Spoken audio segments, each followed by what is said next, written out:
Hello class, tudo bem, turma? Hoje nós vamos conhecer algumas palavras que são utilizadas para fazer perguntas e são chamadas de question words, certo? E tem esse WH porque, coincidentemente, elas começam realmente com essas palavras. Então, são pronomes interrogativos, palavras-chave que usamos para fazer perguntas. E aqui alguns exemplos. Where is the book? Onde está o livro? Então, esse where significa onde. O outro exemplo, who's that girl? Quem é essa garota? Então, who significa quem.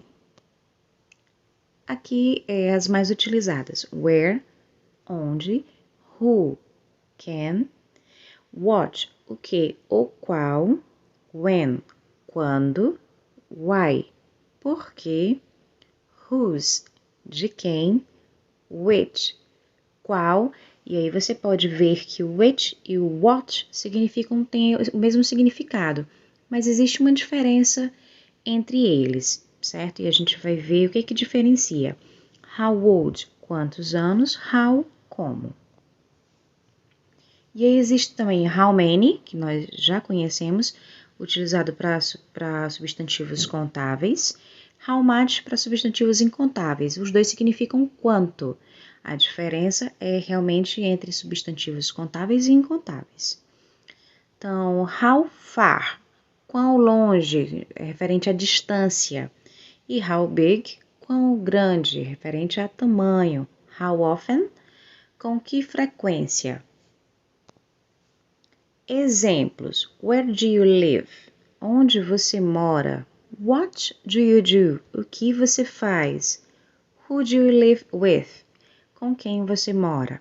When do you go to school? Quando você vai à escola?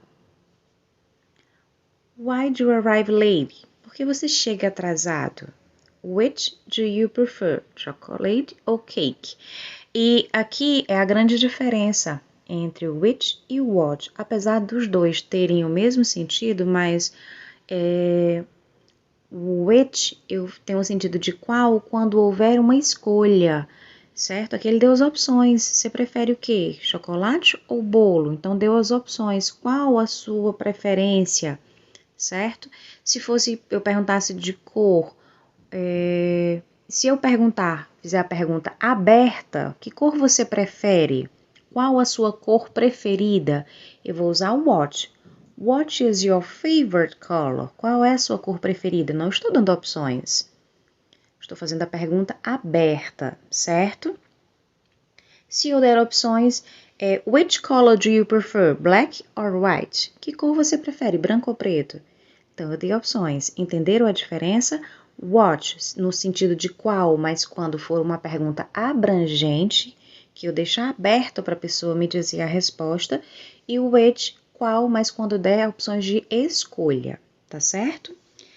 How old is your mom? Quantos anos tem sua mãe? Mais alguns exemplos. How are you today? Como você está hoje? How many pens are in the box? Quantas canetas há na caixa? Canetas contáveis, então por isso que a pergunta com many. How much is this pen? It's $3. Lembram que na nossa aula sobre esse assunto falei que dinheiro é incontável porque a gente não conta um dinheiro, dois dinheiros, nós contamos a unidade monetária, né? R$1, $1, isso que a gente conta. How much cheese is there in the fridge? Quanto queijo há na geladeira? How much, porque queijo é incontável também. How far is it from Goiânia to Brasília? Qual a distância de Goiânia a Brasília? How big is that bridge? Qual o tamanho daquela ponte? Então, são palavras muito conhecidas, utilizadas realmente com esse intuito de perguntas, e sabendo o significado, a gente vai conseguir utilizá-lo corretamente